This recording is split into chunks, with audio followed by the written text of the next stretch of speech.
Hello and welcome back to First Chapter Friday. This week I'm going to be reading the first chapter of Lynne Hinton's Pie Town. But before I do that, I have a very funny pie story I want to share with you that just happened last night. I had just gotten home and received an email from a coworker saying that a young lady had dropped off a pie for me and that she had placed it in the staff freezer. I was thrilled. I was confused, but happy. I had so many questions. I was not expecting a pie. And in the 7 years of being a librarian, this had never happened to me. I was convinced that I was not going to be crab and goyle. I was not going to just eat the pie. I was going to ask questions before consuming pie. Mostly, who dropped it off and why did they drop it off? So I call to get a little bit more information, and then I found out that it was actually the pie I bought from one of the teens for their choir 2 months ago. And yes, so no, I'm not special, but hey, I have pie that I had completely forgotten about. Okay, with that being said, I will be reading the first chapter of Pie Town.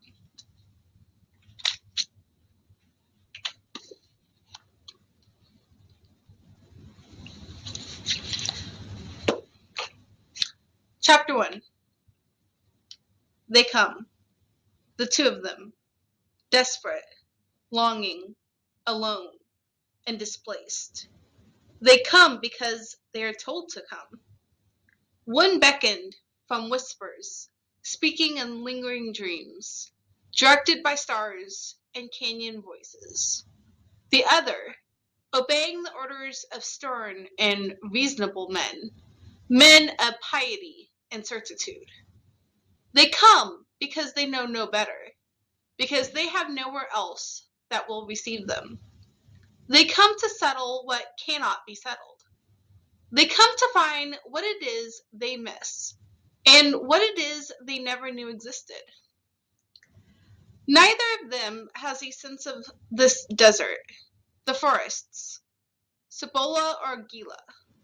No knowledge of its wide open plains named, by the Spanish, San Agustin, a feeble attempt to wrangle a blessing in their uncelebrated discovery.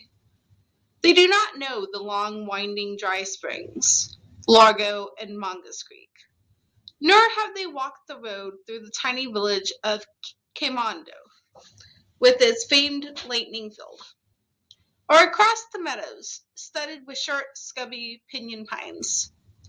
They have not lifted their eyes to see Madre Mountain Peak, or ridden the dusty trails south to the Baldies, Whitewater, and Mogolian, following the tracks of elk and deer and lone gray wolves.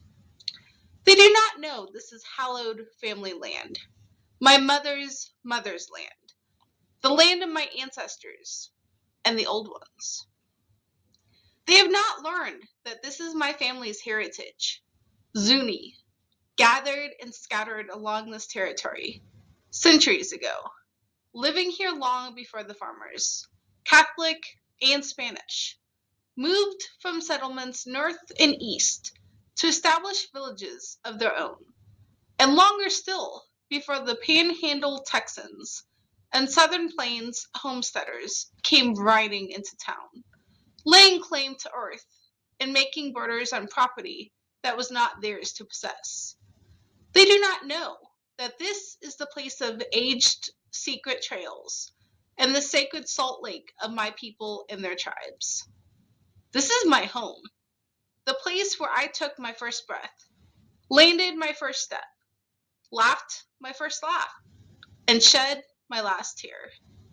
This is the place where I fell in love with red skies and clear black nights, the sky dotted with stars, and afternoon rains, the smell of sage, and the high-pitched cries of coyotes, the dance of red-tailed hawks. This is the place where I fell in love with silence and one man who knew the name of every flower and seed, and who looked at me as if I were the sun. This is the place for which I long, even when I sit among the spirits, float above clouds, glide across galaxies. This is my home, and by the time I came back, and though nothing had changed, it still seemed to me that I had been gone far too long.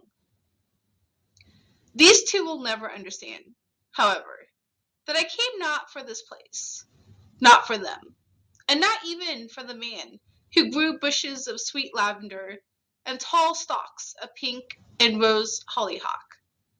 I am here not for the man who thought I was the sun, but for the child who was born broken and unformed, the child who was to take my place, but who arrived too early and too fast. I came for him, and as if he had been waiting, he knew me when I first appeared. Lady, he calls me, the one who was here when he was born, and the one who has never left his side. I doubt he will speak of me to these two newcomers, because he really talks about me to others. Not because he doesn't know me or doubts my presence, but because he believes I am a gift to him, and he worries that if he speaks of me casually, or too much, or to too many people, I might find him indulgent and selfish and leave. I doubt, however, that I ever could. Especially now. Especially as the wind speaks of change, the clouds of coming storms, especially as they arrive. He is, after all, my connection to all that I lost in death, my link to loved ones and earth and desert, and I am his connection to all that he lost in birth, his link to all that is beyond the land with its low ceiling of sky. And together, we rely upon the thin air that somehow offers enough breath and lift for us both, the weaving of our two spirits. And this place we both know best. This place the newcomers seek. This place we both call home. This place known as Pie Town. Join me here next week as I read from the beginning of the Boxcar Children, The Great Turkey Heist. Thank you and have a great week.